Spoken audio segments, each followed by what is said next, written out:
اللهم كن وليك الحجة ابن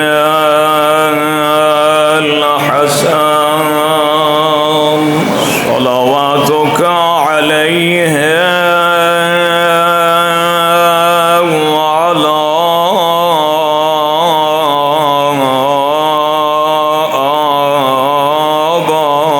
آبائه في هذه الساعة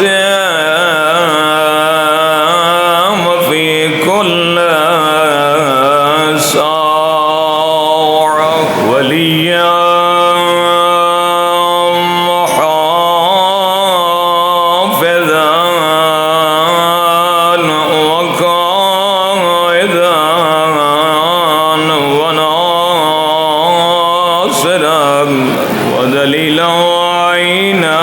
حتى تسكنهم أرضك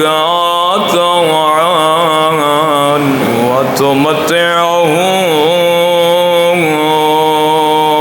فيها